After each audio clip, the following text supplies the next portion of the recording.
Welcome to Creators After Dark. Real conversations with content creators. Mike Messier is a writer, actor, filmmaker, and YouTuber. Frustrated with his local filmmaking scene, he created his own film festival, Avalonia Festival, now in its 7th year. In this interview, he talks about his love for pro wrestling, receiving his first on-screen role directly from Sybil Shepherd, and practical tips when moving for a better life. Hi, I'm Mike Messier. I was born in Arlington, Virginia, and I spent my childhood going back and forth between Northern Virginia for elementary school, middle school, and high school. And then in the summers and the winters for Christmas, my family would usually go to the state of Rhode Island. And so I kind of had a childhood that was kind of a mixed thing of the northern south and the southern north, I guess you'd say.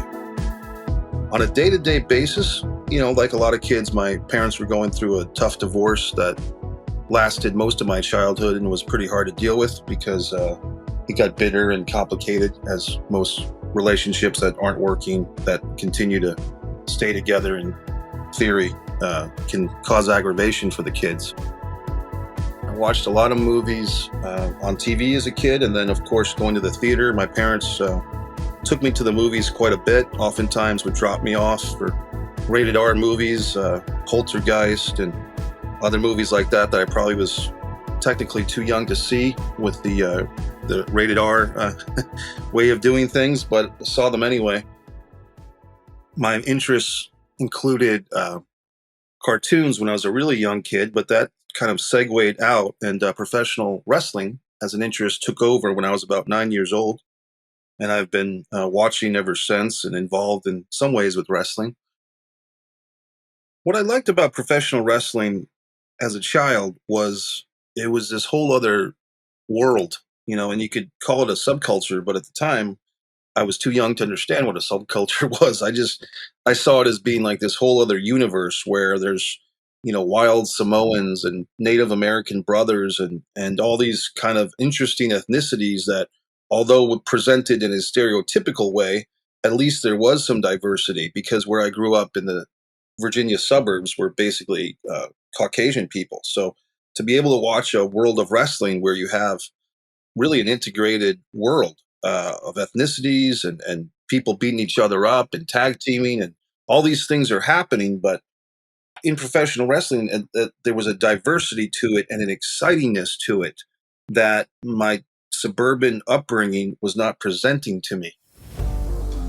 I was able to convince my parents to take me to a pro wrestling show, I think for my 10th birthday, I want to guess, and they took me and my sister, and we go to this Capitol Center, 15,000 people to see Andre the Giant versus Blackjack Mulligan in a Texas death match. And, you know, even my sister enjoyed it, you know, because it was so exciting. And just to see this 500-pound Andre the Giant, and he's given a bear hug to this 300-pound Blackjack Mulligan, whose back is turning beet red, and then Mulligan takes his dreaded claw and puts that on Andre's head. It was pretty impactful. I mean, I can remember that mental image many years later as I am. So once you get going to the live pro wrestling shows, at least in that era, it's easy to get hooked on to the excitement and it's unusual compared to everyday living, I would say. And even everyday other entertainment, you know, like there's a certain vibe for a pro wrestling show that's unique to itself that you can't replicate even in a boxing match or a football game or a baseball game. It's just a different type of thing. When I was in college, I had a few matches. I had about 13 wrestling matches on a local group called Power League Wrestling. And I wrestled as Mad Dog Mike Messier. There's rumors that I wrestled as the character of Smudge Baby, although those rumors are not verified. And I wanted to wrestle a bit of matches just so I could, because I always envisioned myself working behind the scenes at a major pro wrestling group.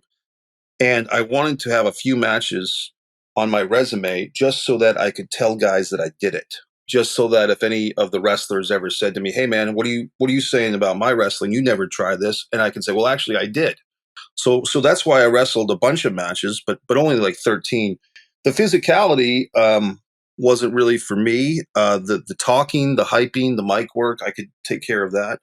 I found my niche more so with being a ring announcer, a commentator, and a potential writer. In 2007, I had a job interview for the WWE creative writing team. I was not hired. I would stand by that the storyline that I wrote for my, audition, so to speak, would be better than anything they've done since. So some of my enjoyment and love for the WWE wrestling in particular has faded, knowing as a writer that what I would write for them is better than what they're presenting currently. It's hard for me to really get behind or be motivated to watch their product anymore. But luckily for me, there's other wrestling groups that have come along. AEW, All Elite Wrestling, is in their third year of business right now. They do shows out of Jacksonville, Florida, which I attend on a fairly regular basis. I'll be going to their shows next week, just as a fan. And for me, I've kind of resolved myself to the fact that the pro wrestling business is full of people that are somewhat juvenile and somewhat backstabbing in their nature, and that's not the way I like to conduct myself. So I've just kind of decided that it's not in the cards for me to really be involved in wrestling, other than doing the podcasts and the angry wrestling fan rants that I do on my YouTube channel. I provide my own commentaries and my own thoughts on the pro wrestling scene on subscribe to Mike Messier YouTube channel. And my fan base is mostly wrestling fans who enjoy my riffs and my rants and my arguments and my interviews with wrestlers and my thoughts on wrestling. Aside from pro wrestling, Mike's other love was for movies, and this would greatly influence his teenage years. When I was a kid, there was a fond memory I have of actually skipping a day of school with a good friend of mine named Chris.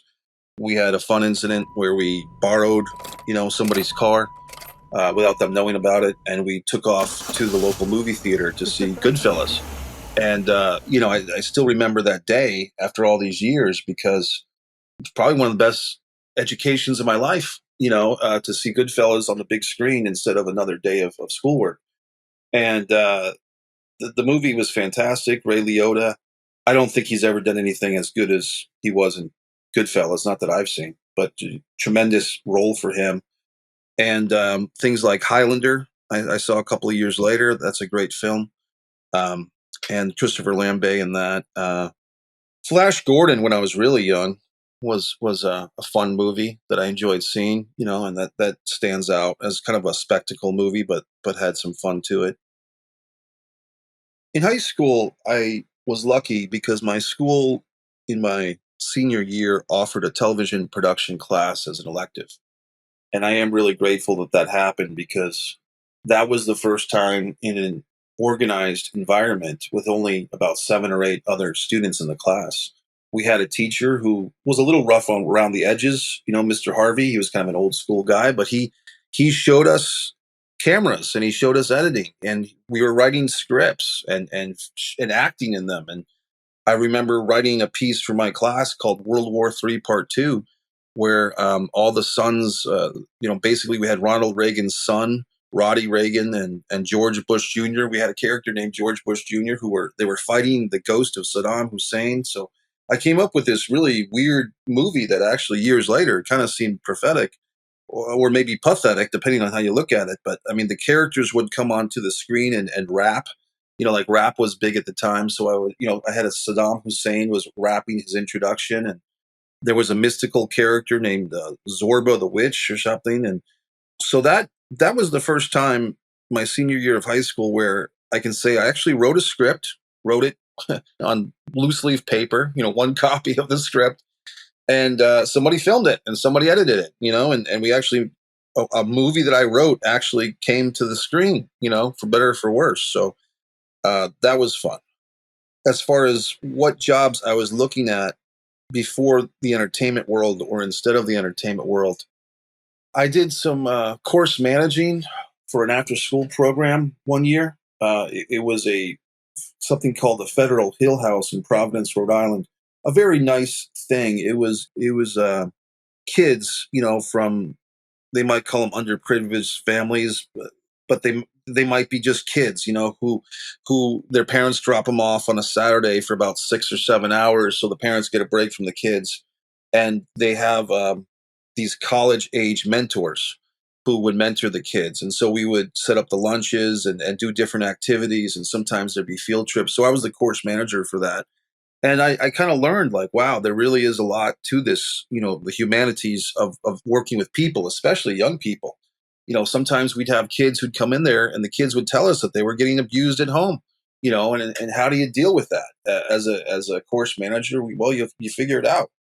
It was definitely a thing that I learned, more so to respect people who do that type of thing for a living rather than wanting to continue it myself.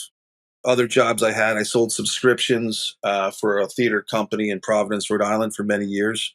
Actually, two, Trinity Repertory Company and PPAC, Providence Performing Arts Center. So I learned how to, gab on the phone and try to get people enthusiastic about shows. But the problem was, for me, I didn't enjoy selling tickets to shows that I wasn't involved in.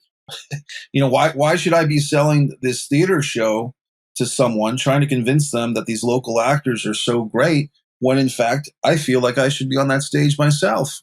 And the thought for taking those subscription selling jobs was, hey, this is a foot in the door for this local theater, and if they, maybe I'll get a chance to send them my scripts and show them what I can do as an actor. And that's when I started learning about clicks and preferred preferences among associates and stuff like that, where you kind of learn, if a certain group of people pigeonhole you one way, you're never going to get out of that. So I mean, I kind of learned the hard-earned lesson is you have to do your own thing, because these cliques and these established entities aren't really necessarily looking for outsiders. And that's a difficult lesson to learn for a lot of people, because a lot of people naively think, as I did, that if you have talent, the world is your oyster. Well, a lot of times that shell is closed and you've got to go out and harvest your own oysters or something else, shrimp or whatever. Mike's early involvement with writing and filmmaking led to an acting career based in New England. When I was in my senior year of college, a friend of mine, George Lamastro, had access to some mini digital video cameras that were at the time very cutting edge. The Sony VX2000, I believe, was the name, and DSLR or something. It wasn't even a DSLR, it was before that. So the Sony VX2000, and I think we had a Canon GL1. So these cameras were a couple of generations back, but at the time they were cutting edge. And so George asked me if I had any ideas for a low budget movie, because George had ideas for big budget movies, but he needed something that was a low budget. And I did. For whatever reason, I had come up with an idea for a movie that eventually became Man and You, a Providence love story. And the idea was that there's this local rock and roll singer, female, kind of like a Courtney Love type.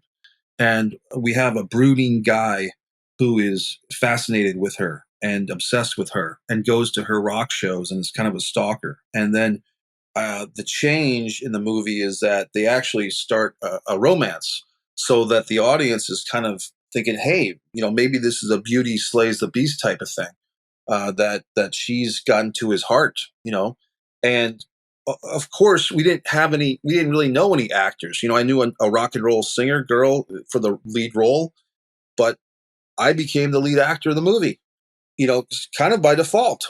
And when I watch that movie now, I can see that my acting improves with the scenes that we filmed later in the process, because it took us about a year and a half to film the whole movie. It was an 80-minute movie. So it's just interesting that I could see the scenes we filmed, the first couple of shoots, my acting is not as good as later on in the movie.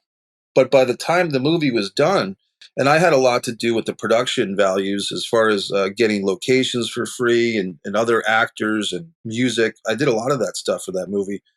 I got the acting bug. That's what came out of it. So I started taking an acting class with a guy named Fred Sullivan. And he was my first acting teacher. And oddly enough, all these years later, we just were in a movie together, Mr. Birthday, that's now out on YouTube. And it's a movie that's got the straight to video,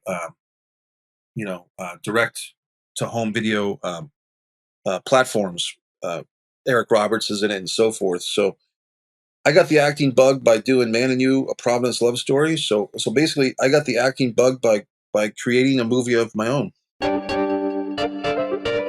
The timing was right for Providence, Rhode Island in the early to mid 2000s. There was a tax credit that came for films and television shot in Rhode Island. And I believe Massachusetts also had the same thing. And this was kind of a trend that was going on throughout the country. A guy named Steven Feinberg, and Carol Connolly, who worked at the Rhode Island film and TV office, they were very instrumental in getting a lot of productions to Rhode Island.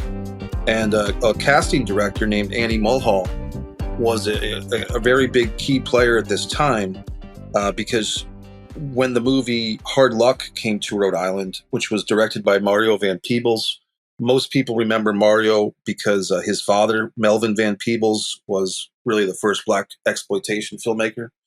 And so Mario comes to town. He was fresh off a big success with a movie called Badass, which is actually about his father, Melvin Van Peebles. And Mario had Wesley Snipes as a lead, and he had Sybil Shepherd as the lead actress. And Sybil Shepherd was she dated Elvis. You know, she had her own sitcom in the 90s called Sybil. In the 80s, she was probably the biggest TV star in the country with a show called Moonlighting with Bruce Willis. You know, that's how he got his start, was with her. And so the long and the short of it is I got an opportunity to audition for this movie, Hard Luck, as a character named Eugene, which would be the son of Sybil Shepherd's character, Cass. And I had to audition 4 times for this movie. And apparently there was a guy in New York City that was 6'9" and, you know, more physically imposing than me. And so Mario apparently couldn't decide between me and the other actor. And so he let Sybil Shepherd watch the videotapes of the two of us auditioning, separately, of course. And Sybil chose me. You know, Sybil thought I should play her son. So I did get to play her son in Hard Luck.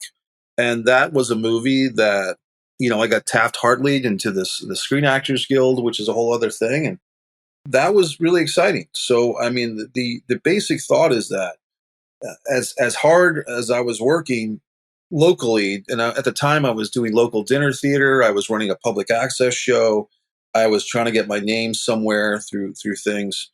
But sometimes it takes the work of other people to allow for a break to happen. You know, if it wasn't for Steve and Carol and Annie, you know, kind of setting those opportunities up, I wouldn't have the opportunity to be in that movie. And, you know, years later, 2011, a couple of nice things happened. There was a piece called Olive Kitteridge up in Massachusetts. That was an HBO 4-part miniseries.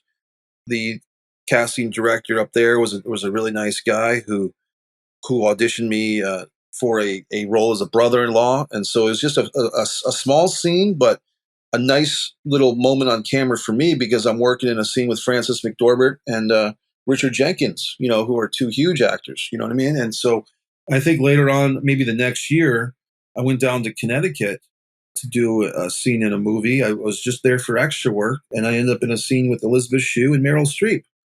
And that story was interesting. You know, I although it can be said that it was just a random thing, I did whatever I could do in the situation in a very subtle way to make sure that I was in the best possible position to be in that scene with Meryl Streep and Sybil and Elizabeth Shue.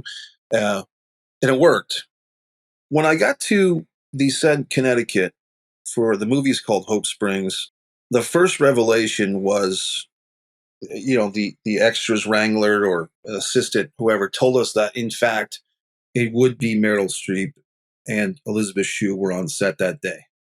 So that was the first thing that kind of caught my ears. Like, okay, I really got to be on my game here. Because this was a big budget movie.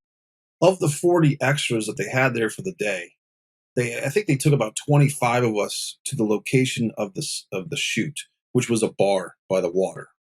And then we're being kind of looked over by the actual person who's going to select, of these 25 extras, maybe 15 will actually be on the set. Now I'm looking around and I kind of, in my own opinion, I was dressed very similar to a lot of the other guys that were there. You know, a lot of just big, you know, Caucasian people. We all kind of look the same. But I noticed that a friend of mine who I'll give him credit, Jamie White, he stands out because he looks like a redheaded pirate. He's got long red hair. He's got a long beard. He's got he's a thin, wiry guy. So he stands out. And he was talking, knowing Jamie, not surprisingly, to an attractive young woman who I had a feeling she was there to play the waitress. The way that she was dressed, it was obvious, okay, this girl is obviously more attractive than the rest of these guys, and she's here to play the waitress. And my friend Jamie, who is talking to her, he stands out because he's got a very unique look. So rather than stay away from those two, and normally I'd give a friend of mine space if he's talking to a young woman, I would not try to interfere with that. But in this particular situation, I said, well, I better stand next to Jamie and this girl, because when the casting director comes over and he starts picking people out, if he sees me with all these other normal-looking Barney Rubble and Fred Flintstone-looking guys, I may or may not get called. But if I'm lumped in with the cool-looking redheaded dude and the pretty young girl who is obviously going to be on set because she's playing the waitress, it's going to be very easy for them to clump me in with those two and get me on set. Well, that's what happened. So, I played that as best as you could. And then when I got put on the set, the best thing to do is smile and keep your mouth shut and maybe not even smile, and that's essentially what I did. And then the fates were just with me that day, that whoever was arranging the people on the set, whether it was the assistant director or the director himself, decided that I had a face they wanted in the background of the scene, and when Elizabeth Shue started ad-libbing, she initially started ad-libbing with someone else in the room, but then the director changed that attention to me because I was already positioned with my face facing the camera. And he just pointed down at me and said, "What's your name?" I said, "Mike." And then he says, "Okay, Elizabeth, use the name Mike."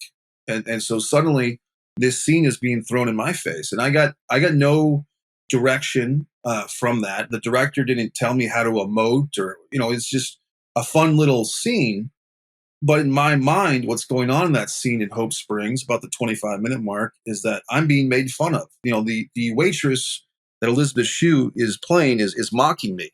And so while everyone else in that bar is smiling and waving their hands as the scene calls for, because my character is being mocked and humiliated, I had to really get dark in my mind.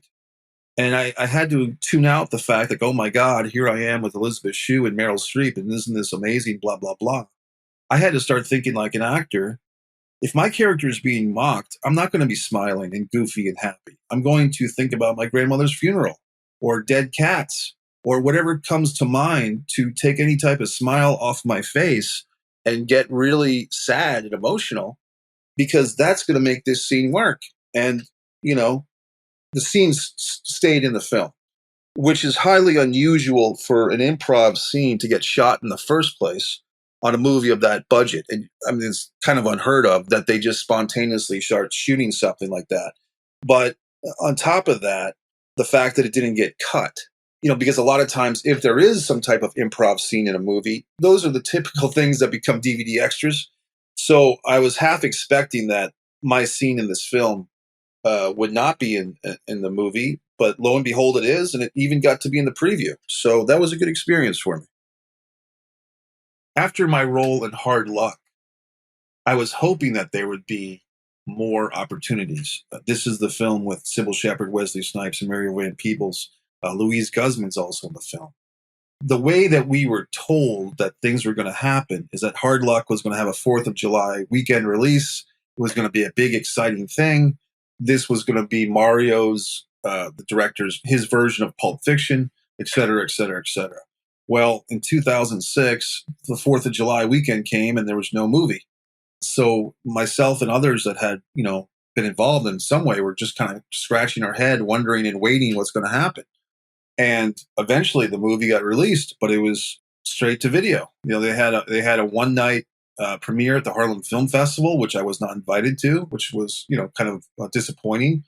And the movie went straight to Blockbuster, and it was just one of those things where, had I known, and this was another life lesson, which doesn't help me, but might help someone else, had I known that the movie was not going to have this big release into major motion picture theaters, I would have been a lot more aggressive in my self-promotion having been in that movie, because here's the lesson. As an actor, just as an actor, not as a writer, director, but if you're just an actor with a medium-sized role or a small role in a movie, the best opportunity you have to promote that is before the movie's released. After you filmed your scenes, so you know you've been filmed, and before the movie comes out, because you have no control over distribution. It's not my fault or my responsibility for any movie that, as if I'm just an actor, I can't control if that's going to go straight to video or to the movie theaters or wherever. Your parents or your families or your friends might try to put that rap on you, but as a mid-rank actor or whatever, it's out of your control, right? But what you can control is the amount of hype or promotion or trying to lock in with an agent or a manager or moving, to LA or New York during that window of time. So that was a great lesson. Unfortunately, I didn't figure that lesson out until it was too late. So the answer is, I don't think hard luck really led to anything directly. No agent or no other film called me up and said, "Hey, I saw your fight scene in Hard Luck. That was awesome. And we're going to put you in this movie." That didn't happen. But what did happen was I got a really killer fight sequence with Wesley Snipes and Mario Van Peebles for my acting reel. I have a scene with Sybil Shepherd, 2 scenes with Sybil Shepherd for my acting reel. It brings, with what we could call the civilians, a certain amount of respect. Hey, I've done a scene with Sybil Shepherd. Oh yeah, right, sure you have. And unfortunately, when you're an actor, especially when you're not, nothing attracts a crowd like a crowd. And things like movies that I've filmed, for instance, I did a movie, the George Odd Show. It was a Rhode Island school design student film after 9/11. I think that's my best acting from that time period. But nobody cares about a RISD student film. What they care about is 5 minutes with Sybil Shepherd, Wesley Snipes, and Mario Van Peebles, or 30 seconds with Meryl Streep and Elizabeth Shue. So when you're dealing with the civilians, the non-actors, the pedestrians, the audience, as it were, you have to learn how to speak their language, which is kind of like a coloring book. You know what I mean? And everything has to be bold and presented nicely. If you're talking to fellow actors or fellow writers, you can get into the nuances all you want and entertain each other. But you have to learn the hard way that the general populace, thinks in very broad strokes. And if you're going to communicate to that general audience, although it might sound condescending, you kind of have to learn to take your actor language and put that on hold, because they're not going to understand or appreciate it. So I've learned throughout the years, when you're talking to different people and their interest level or their experience level in entertainment, you have to tailor your conversations to meet the expectations or the abilities of who you're speaking with. Mike's experiences with filmmaking led him to create his own festival, the Abylonia Film Festival. The films that I gravitate more towards are dialogue-based films and character development stuff. When I started making my own movies years later, it's interesting. I don't know if I can really put a finger on, this movie that I created, for instance, Blood Sugar Sedace, is a 74-minute movie that I wrote, directed, and produced with my friend Tim Labonte back in 2011. It's on my YouTube channel now. And the movie is very dialogue-driven based. And it's like, I don't even know what to compare that movie to, because it's very unique. We had 4 actors in one location bouncing ideas off each other for 80 minutes. And people could look at that and think it's some type of, French film or German film. It's hard to really put a finger on it, because even I can't really tell you how we came up with Blood Sugar Sedace, except through necessity. I needed to make a movie for about a $10,000 budget, most of that money going towards the cameras. And how do you make a movie with only 10 grand? And the answer is, well, you limit your cast to 4 actors, and you limit your location to 1 location, and you manipulate that location in such a way to make it interesting. And we rehearsed with the actors for a year. Once a week for a year, we rehearsed until we had the cameras and the location ready to go. So, I think that's the expression, necessity is the mother of all invention. And with my filmmaking, with that piece, Disregard the Vampire, a Mike Messier documentary, is another example of that. Basically, in that project, I had to re-envision a narrative film into a documentary because the lead actor dropped out of the project once we had already started filming. So there's no way to really prepare yourself for any of these life lessons, because there's no manual or table of contents or guideline book on how to be a filmmaker or how to be an independent filmmaker or how to be an actor. If someone wants to, if the interesting thing is if someone wants to be a lawyer, that's very difficult. But at least I need to get a bachelor's degree, I need to get a master's degree, I need to pass this law exam. At least there's a template to follow. But to be a successful filmmaker, actor, writer, director, production assistant, cinematographer, editor, good luck. You're really on your own. You know what I mean? So that's been a challenge for me and for everybody else in the film industry too. I had been entering film festivals through a platform called Film Freeway for about 3 years, from about 2014 to 2017. Film Freeway was really, in my opinion, a very revolutionary and empowering platform for filmmakers. Before then, there was a platform called Without a Box. To give Without a Box credit, they were first. The difference was with Film Freeway, you could enter your films, short films, feature films, even film posters through files on the internet. So you no longer required, as at the time Without a Box was, to print physical DVDs, take them to the post office, put them in packaging. Very expensive work for independent filmmakers was the reproduction of media, Now, of course, that's better than 20 or 30 years ago. You'd have to have film stock. So everything, progresses. But Film Freeway, with a click of the button, so to speak, it made life a lot easier for people like myself who had content, but not a lot of funds to enter contests. And what people don't realize is you might make a film, but if you want to enter a film festival, that might be $20 just for one film festival. And that's not even guaranteeing your film will be accepted. So if you want to enter 5 film festivals in one day and the average cost is $20, that's $100. Well, what if those film festivals raise their fees, or some of them do? And so now the average fee is $30. Then it's $150 for only 5 entries. What if the fees are $40? You see what I'm saying is that exponentially, it can be very expensive to be an independent filmmaker.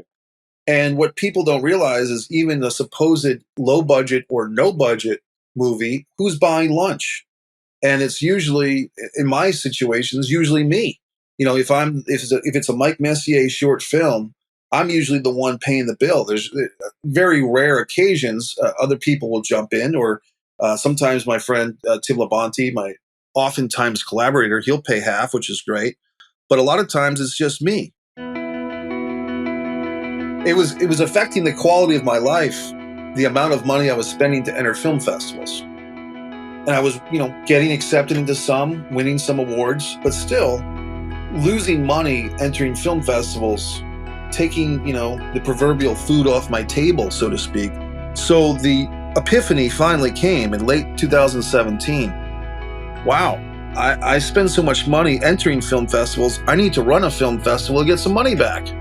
I need to run a film festival in order to supply my habit of entering other people's film festivals. Because at the end of the day, I like film festivals. I wouldn't be entering other people's festivals, and I wouldn't be running my own at this point. Avalonia Festival 7 is now accepting entries, and there's a .com now, and so basically I determined I'm going to run a film festival that I would want to enter as a filmmaker. And the 2 things that I was looking for as a filmmaker is I want to compete for an award that I can possibly win, and I want low entry fees. So as a filmmaker, those are my 2 things that I'm looking for the most. I don't care where the festival is. I don't care if I can attend it. I like to attend it, but if I can't, that's fine. But I want to know that there's an award that my, animation film or my comedy or my dark comedy, that has a chance of actually winning an award, and the fees are fair. They don't have to be cheap, or they don't have to be nothing, but just they're not ripping me off, right?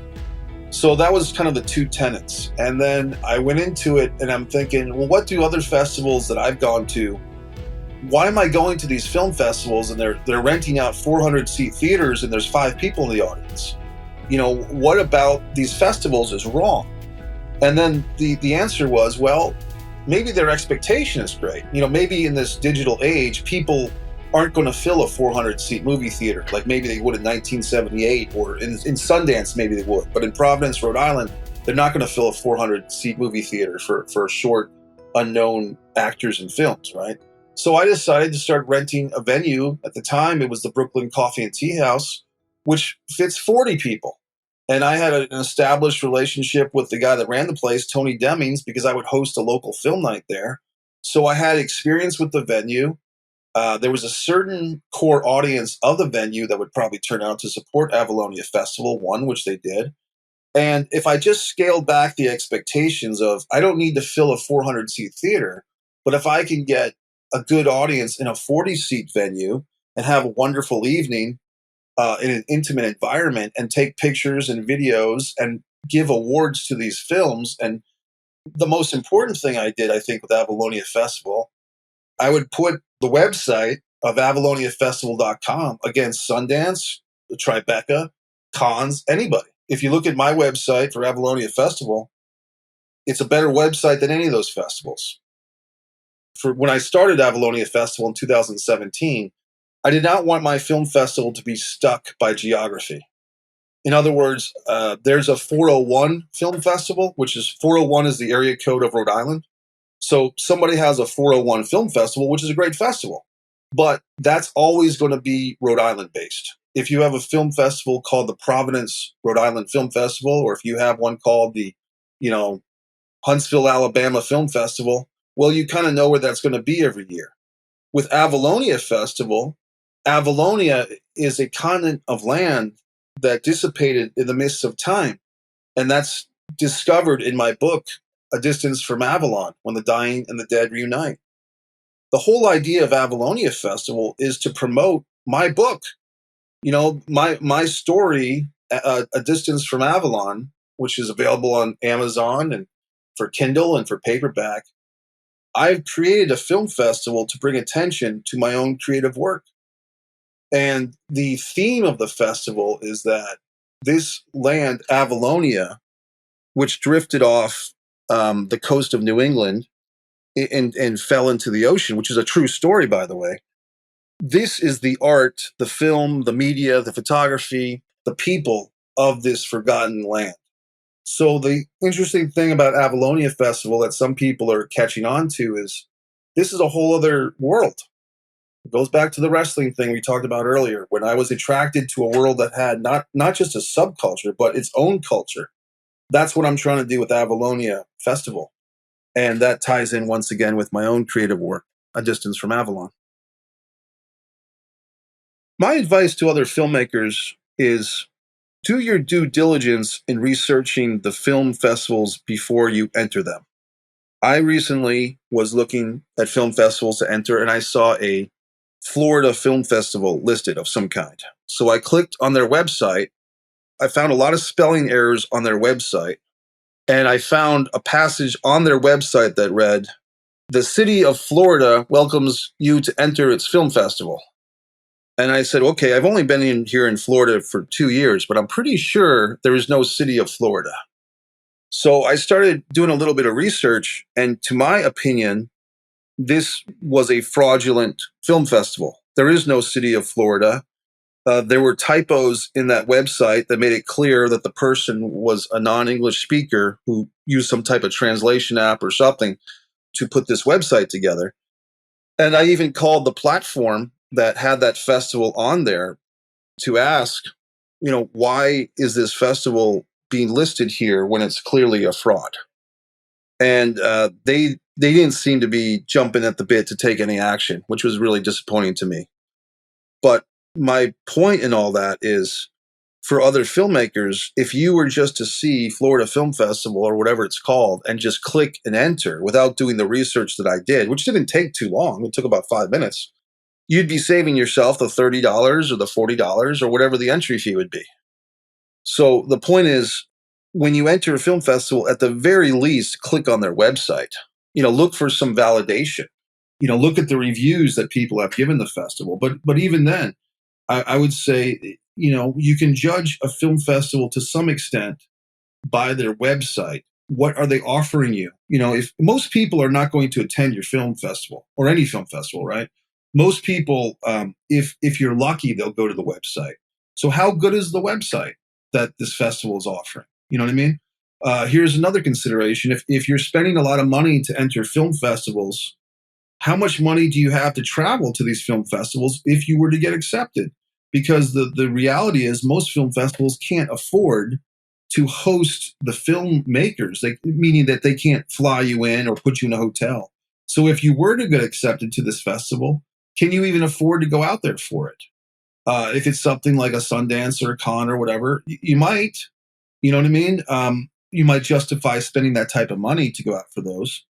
For me, I once, in one of my Providence film festivals, a woman from Los Angeles actually flew out, which was a big honor for me. For Avalonia Festival too, this lady from LA flew into Providence and rented a car, and there she was. And I was very thankful that turned out to have a really good turnout, and it was a very positive thing. And we introduced her to the audience to make her feel welcome. And so that was great. But for the most part, take into consideration just some practical things. Is this film festival legit? Are they offering awards? Are they offering prizes? Are they presenting a website that you can be proud of to be featured in? You know what I mean? Those are the things that you can think of. If you can eliminate entering some of the film festivals that are not good for you and just concentrating your funds on the film festivals that are good for you, you'll feel better about the film festival process because you won't feel like you're wasting money on bad festivals for you. If the question is, are film festivals still the best way for a filmmaker to get noticed? I will answer that this way. I think it's the best way for a filmmaker to get practice.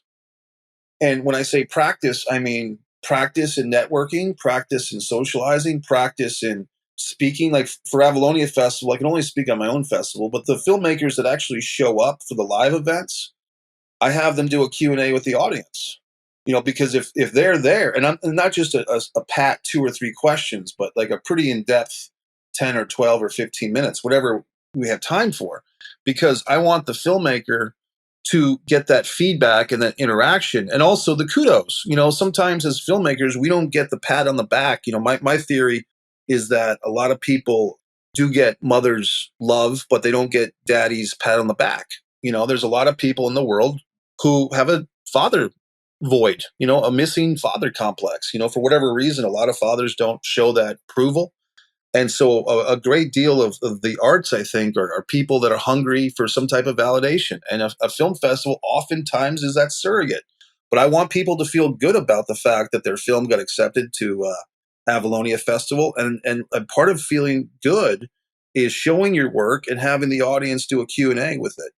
When I say it's practice, it's because I'm not thinking that Avalonia Festival is going to skyrocket someone's career. However, doing the Q&A with me might plant some seeds that if this person is ever, on the Tonight Show with Jimmy Fallon or whoever, or if they're ever doing a local media interview, or if they're ever questioned by some type of media outlet about their filmmaking, or they've had practice in a live environment dealing with me as the host and the audience, oftentimes fellow filmmakers, as their, feedback. For Avalonia Festival in particular, the networking aspect has been great.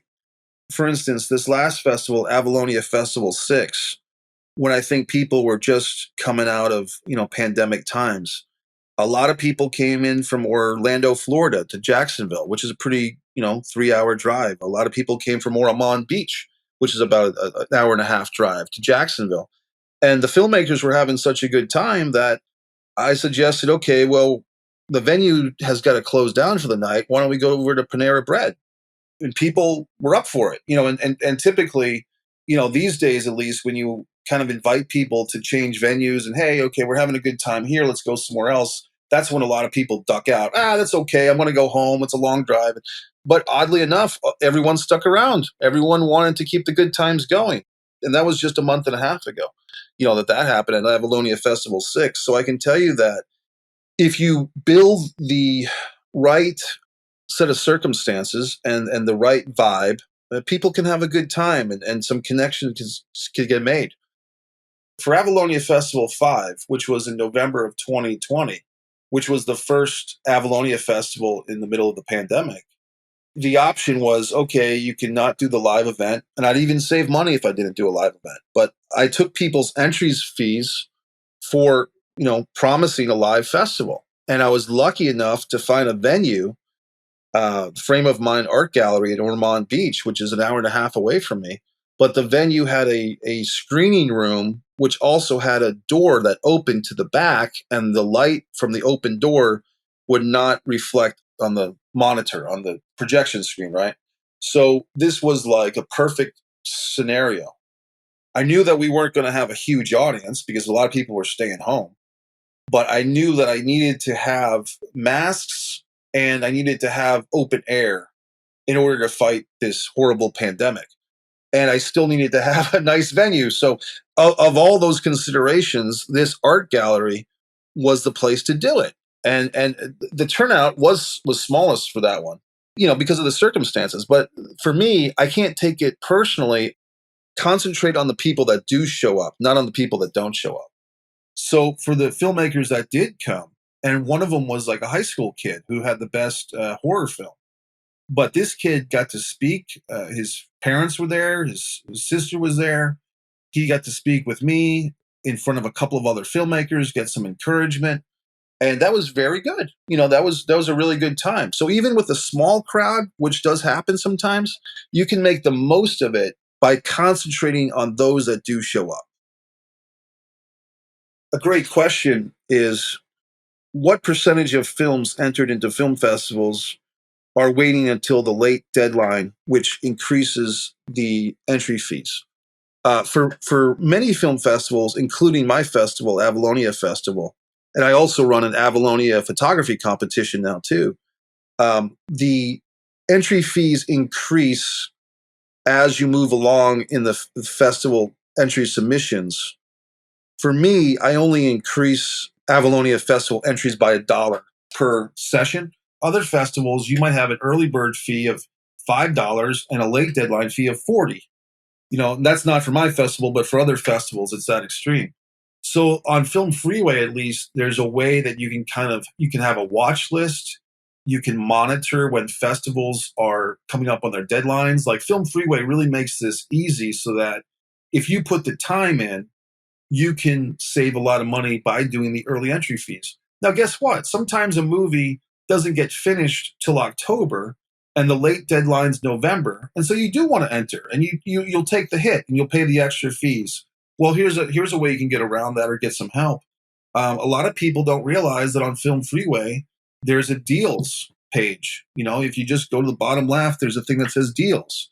And all the festivals that are offering promo code discounts, which Avalonia Festival always has a promo code discount, as does Avalonia Photography Competition. You can save 15%, 20%. Right now, I have a Christmas discount or a holiday discount for 25%. So that saves you some money right there. If you go to the social media of the film festival, their Facebook page, their Twitter page, their Instagram page, a lot of times these festivals are offering promo codes on their social media. So just, like I said, do a little research. If you spend 2 minutes digging for a promo code and you save 25%, which might be $8 or $9, ask yourself, was it worth 5 minutes of my time to save $8 or $9? Yeah, it probably was. At one point, I even had a promo code on the very cover picture of my entry page on Film Freeway. So if people even looked at my Film Freeway page, the promo code is right there on the graphic. About 25 or 30% of the people would use the promo code. And for whatever reason, some people aren't using it. Maybe they're being nice and they want to give me the full entry fee. So thank you for those that did. After feeling he'd achieved all he could in New England, Mike decided to move to a new market, where he re-energized many of his ventures, including his YouTube channel. With the venues for Avalonia Festival, I haven't really increased the scope of the venues. The first two Avalonia festivals were at the Brooklyn Coffee and Tea House. The third one was at a bigger venue called the Courthouse Center for the Arts, which was a great venue. But, to be honest with you, the venue was a lot better, but there was less of an audience because the venue was off the beaten path. It was in West Kingston, Rhode Island, which I thought maybe I overestimated people. I thought people would come out to this great venue, support the festival, but a lot of the filmmakers didn't even come out, a lot of the local ones. So, and to be honest, Avalonia Festival 3, because of the low turnout in December of 2018, the venue looked great. The films were great. My friend, once again, Tim Labonte, was the technical director. Everything ran smooth. The people that were there had a great time. I was very disappointed with the lack of audience. And so that was one of several reasons, but one that stands out why I left Rhode Island. That was it. This was a great presentation. Where are all these supposed friends and colleagues of mine from New England? And even these filmmakers that I've given awards to, why haven't they taken the time to drive out here and see their film on the screen? So that was one of the reasons I decided to move to Jacksonville, Florida, where I've been now for over 2 years, because I basically felt like, okay, either I've been here for too long, or I've outgrown this place, or whatever, but I've hit a glass ceiling in New England, and it's time to take the Mike Messier show on the road.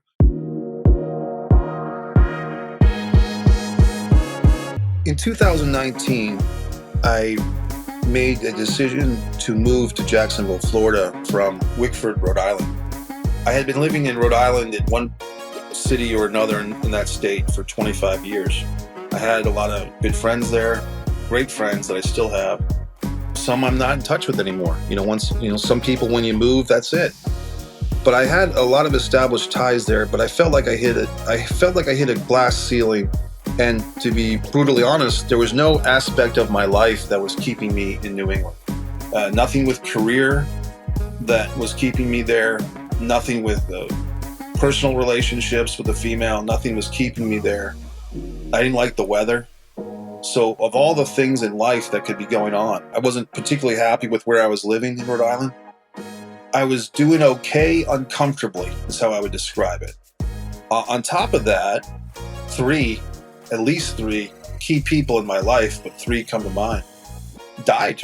Quite simply, people pass away. So the considerations to stick in New England were not happening. The only reason to stay there would be to not give up the relationships or the comfort that I had. And not having a spouse, not having kids, not even having a pet, I was in a situation which, to me, it was now or never. Either I'm going to move now out of New England, and this is 2017, 2018, 2019, and I'm thinking either I move now or I'm going to die here. That's really what it's going to come down to, because I've seen people in New England who stick around forever. They're comfortable. They might gripe about it, but they're never going to move, and they're never going to try anything else. And I never signed up for that. I never signed up to be one of those people. So against the advice or the well wishes of some close friends and family who questioned what I was doing or questioned the finances of it, and really not having a big financial cushion at the time, I figured out a plan, which was, I don't need to own a house right now. I don't need to own an apartment. All I really need to do is just have a place to sleep at night and some place to put some of my stuff. So basically that situation is renting a room from somebody's house. And I've been, around the block with Craigslist and everything else, Facebook Marketplace or Apartment Finder, where you can always find something. You can always find somebody who's renting a room in a house or a cottage, I saw myself as the Kato Caitlin, without the murders, you know what I mean? Like, where can I go? As far as Jacksonville, a friend of mine named Harrison Condit, he's like a father figure type, a mentor type. He had moved to Jacksonville about 7 years before I did, and he loved it. As he described it, and he's a very interesting guy, entrepreneurial. He did a computer database of like the cost of living, the roads, the crime, he did this whole database thing and somehow came up with Jacksonville. He left Rhode Island, 7 years before I did. And he was telling me for years that I should give Jacksonville a shot. His interesting quote was, he said, "I wouldn't live in any other city in Florida other than Jacksonville," which I thought was a very interesting comment. And so in February of 2019, I started on Super Bowl Sunday. I drove from Rhode Island to Maryland to stay with a friend of mine's house. We watched the Super Bowl. Then I drove from there, I think, to North Carolina. And then I think I went from North Carolina. Maybe I stayed in Savannah, Georgia, actually, for a night or two. And then I got to Jacksonville. This was not my move. This was my exploratory trip. I did a 2.5-week exploratory trip of basically Savannah, Georgia, and Jacksonville, Florida, to look at those two places as places to possibly move. I like Savannah a lot, but it felt very much like Providence, Rhode Island in the late 90s. Like I remember going to a coffee house in Savannah and seeing some type of newspaper, like an arts newspaper, and even the bands felt like very late 90s. So I kind of just felt like, okay, this is a cool town, but this really feels kind of like I've been here and done that. You know what I mean? Like it felt too familiar in a way. So I got to Jacksonville and I liked it. I mean, just simple things like Wawa. It's a gas station with food in it. I mean, that's all it is. But it's for whatever reason there was people that were a little more upbeat.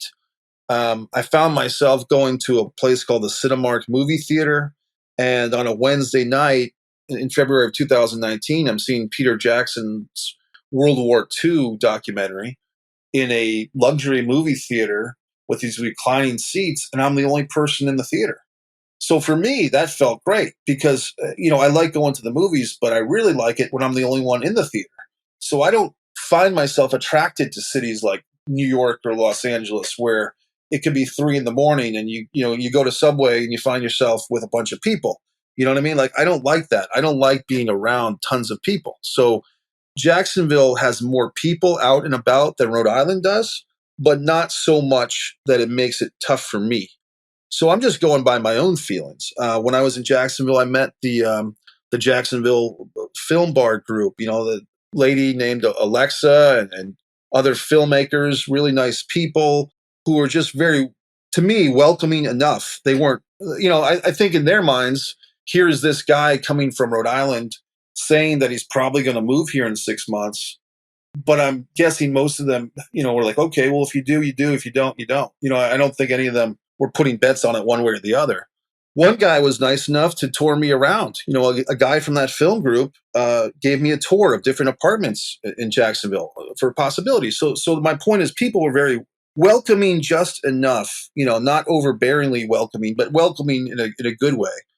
I found myself doing a lot of cool things. And then when I got back to New England, my initial game plan was, okay, well, I'll do this exploratory trip in 2019, and then I'll move at some point in 2020. Well, I guess I had a really good time in Jacksonville because when I got back, I said, you know what, why should I wait? What's the point of waiting another year? The reason was for some financial reasons. But I decided if I really push this thing, I can make this move happen this year. So the way that I did it, and as you might know, on my subscribe to Mike Messier YouTube channel, I have 3 videos, Moving to Florida, Part 1 and Part 2 and Part 3. So when I decided to move, once again, I had no locked in location to move to. I didn't have a house or an apartment or a friend I was going to stay with. I just felt in my gut somewhere there'll be a place for me to go. So I packed my car up full of stuff in September of 2019, still leaving my Rhode Island apartment behind with half the other stuff. And I drove to Florida with the destination of finding a place to live. And once again, I didn't drive overnight for 26 hours. I stayed over a couple of nights en route. But eventually, just using Craigslist, and here's the key, I put my own ad on Craigslist. Rather than just clicking around for people looking for a place for someone to rent a room, I put my ad that I was looking to rent a room. And that's the most positive response I got. This lady named Caroline responded. She had a townhouse that she was renting. She was going to sublet me a room in it. She wasn't even going to be there for 6 weeks. To be honest, it sounded a little fishy when I was talking to her, but when I showed up, it turned out to be legit. You know, her boyfriend actually was at the house, and it was all very up and up. And so I had this townhouse to myself for 6 weeks. Now, in that time, I had already booked a flight to go to Texas to film in a movie. A friend of mine, Jamie Reborn, hired me for a movie in Texas in the middle of all this.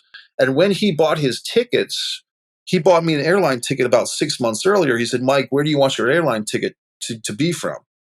And that was really the catalyst for me to lock into Jacksonville, because if this guy's buying me a ticket, I need to know, am I going to be in Florida or am I going to be in Rhode Island? So that's when I decided, okay, man, I just get the ticket from Jacksonville. And that it locked me in. So I get to Jacksonville. I'm only there for about 3 days. Then I'm flying to Texas for a couple of days for this movie. And then I'm flying back. And then about 2 weeks later, I had to take another road trip, because now for 1 month, I'm paying double rent in Florida, and I'm paying rent in Rhode Island. Well, that's got to stop. So I've got to drive back.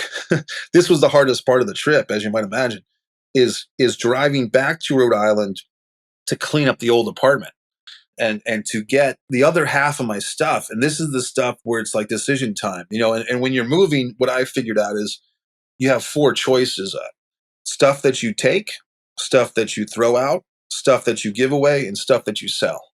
That's basically, it comes down to those 4 things, or maybe a 5th thing of stuff that you store with somebody else, which I did as well. But I discovered that the easiest way to sell stuff was through an auction house. There was this really cool place in Cranston, Rhode Island, where you give them your stuff and they auction it, and they take a cut, but you get most of the money, you know? So that was, for me, a lot easier than eBay or anything like that, because this place had a running business. Like, that's their business, is to auction off crazy stuff from people. So that was really helpful. Basically, you know, 3 people came through for me. My sister, Nadine, my friend Moro became my eBay advocate. You know, he took a lot of my wrestling stuff, especially, and he's been my eBay salesman for 2 years now. And my friend Steve Barrow, who I'm working on this MIA POW project, Steve helped me clean up quite a bit too.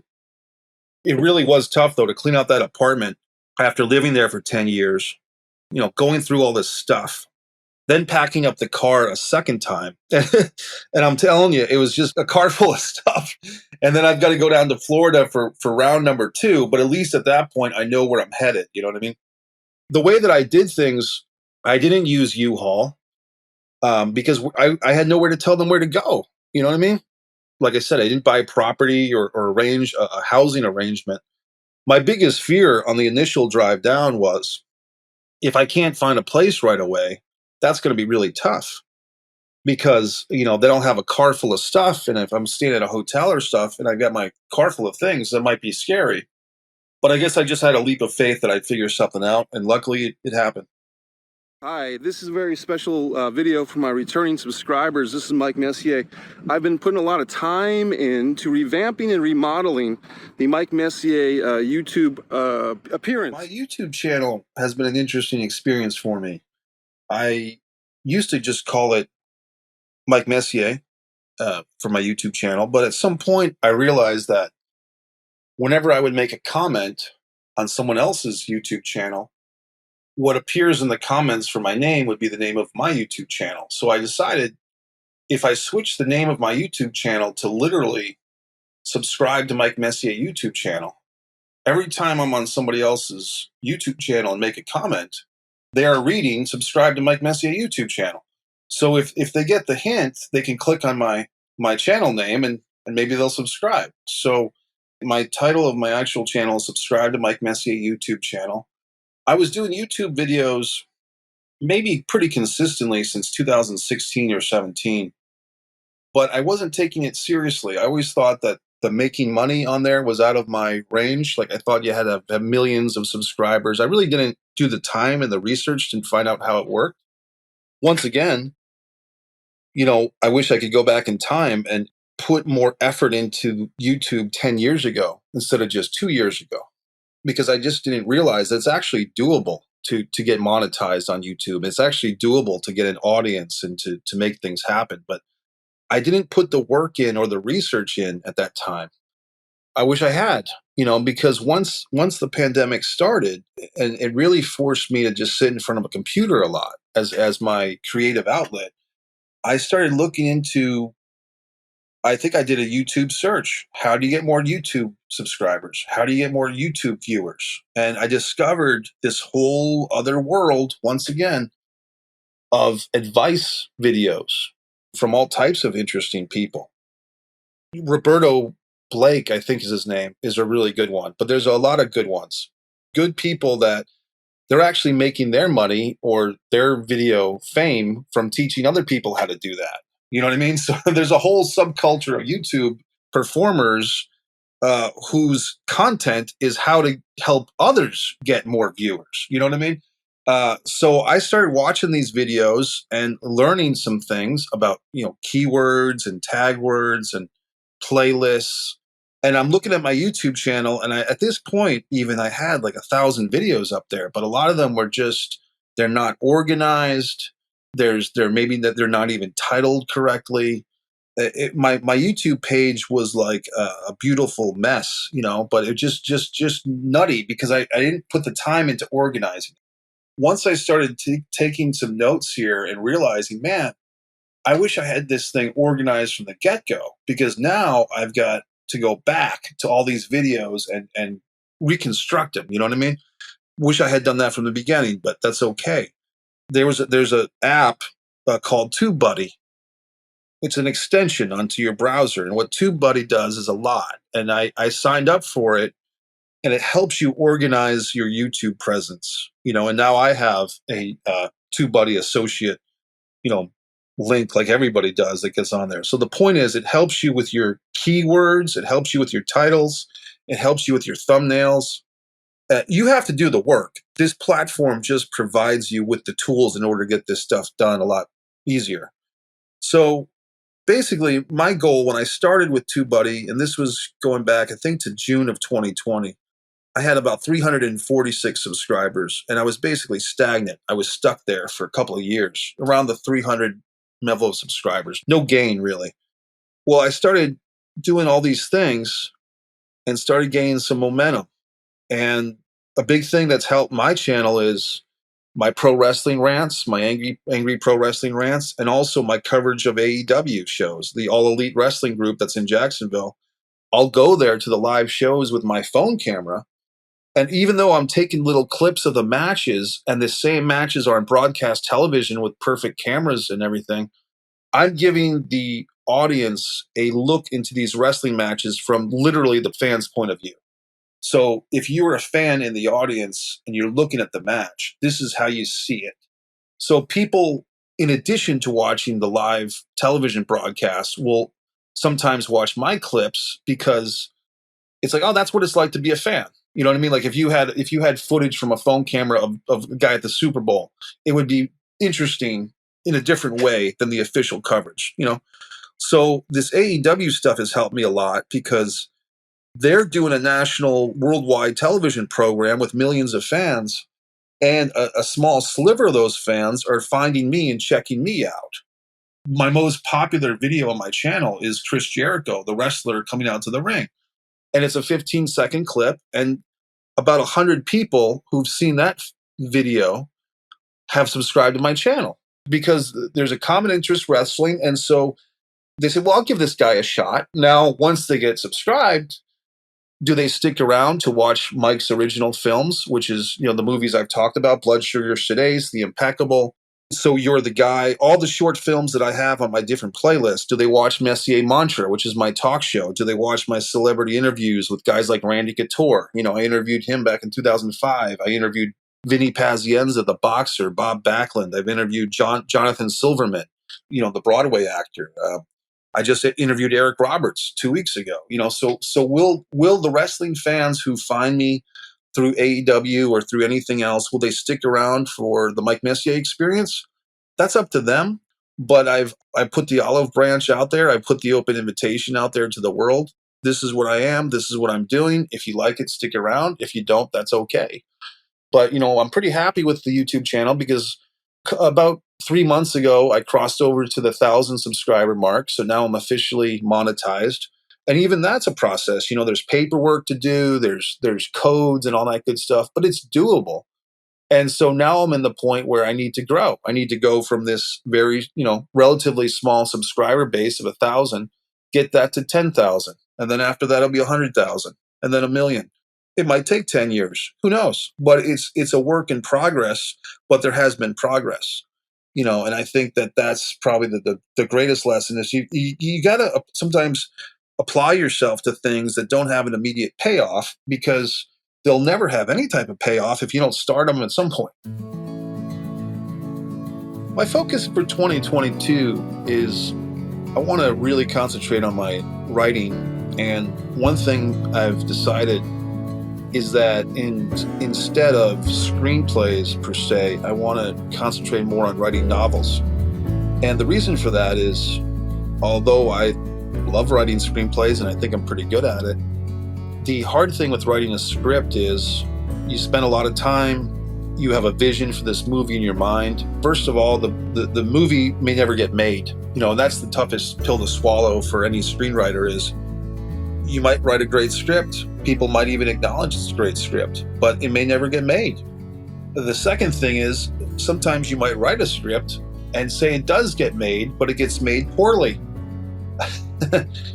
That might even be worse, than if it never got made at all. Because if it never got made at all, you still have that movie in your mind that's perfect. You know what I mean? Like the movie that hasn't been filmed is always perfect because it's just in your imagination, right?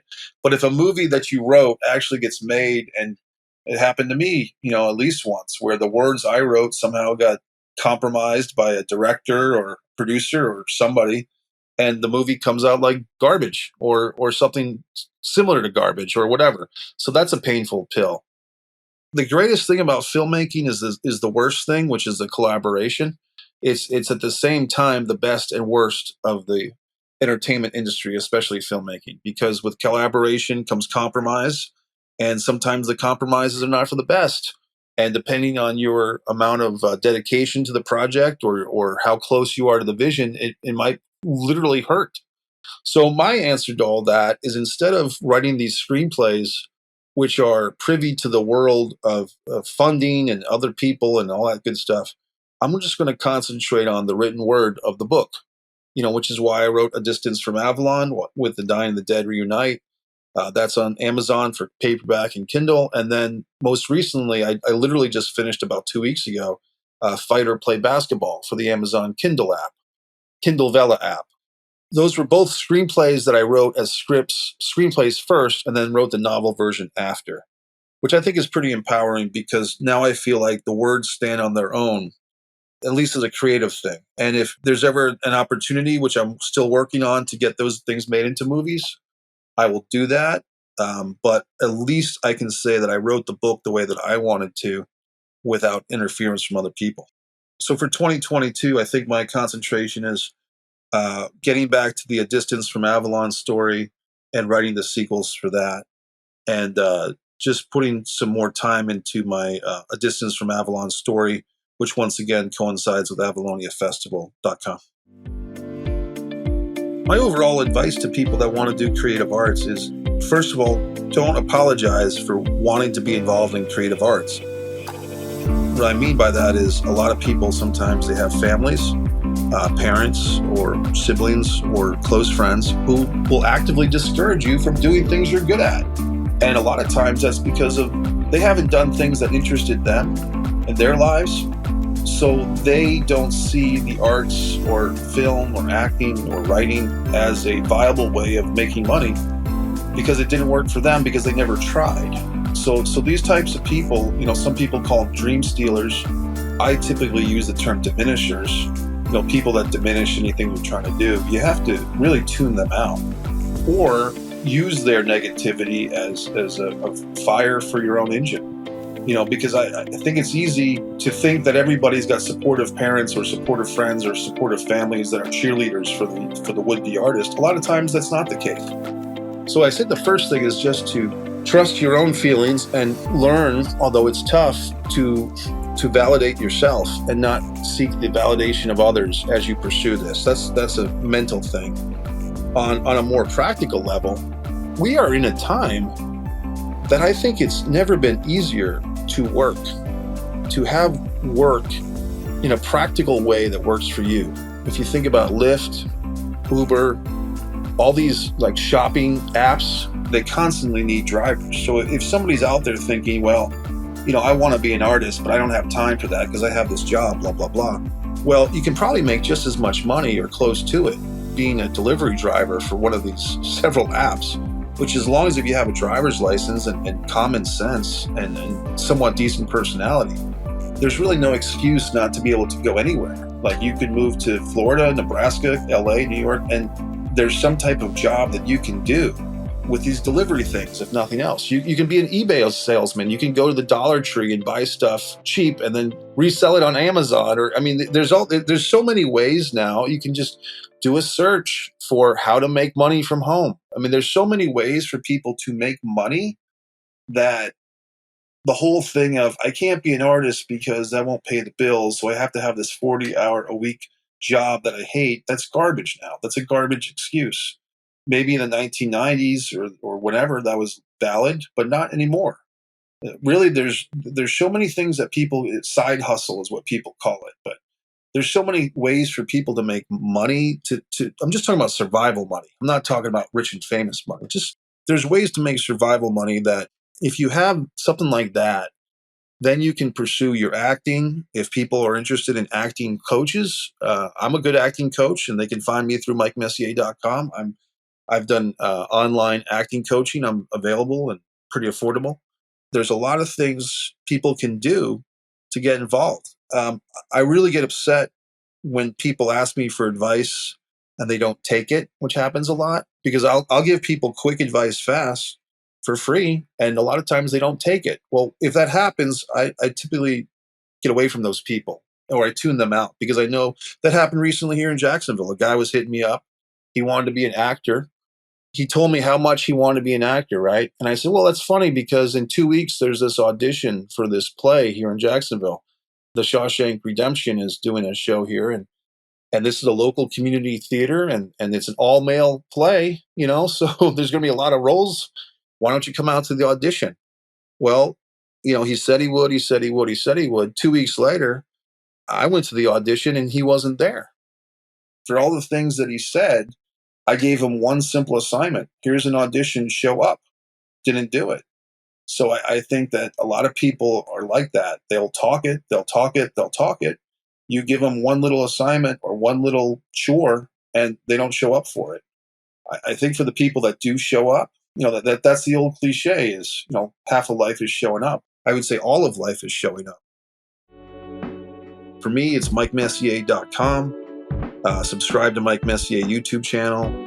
I'm in this movie, Mr. Birthday, with Eric Roberts. Probably the best thing that people can watch of mine is Disregard the Vampire, a Mike Messier documentary. That's on my Subscribe to Mike Messier YouTube channel, and the feature film Blood Sugar Sedace. Thanks for listening to Creators After Dark. Please send feedback to creatorsafterdark@gmail.com and follow the show on Instagram @CreatorsAfterDark.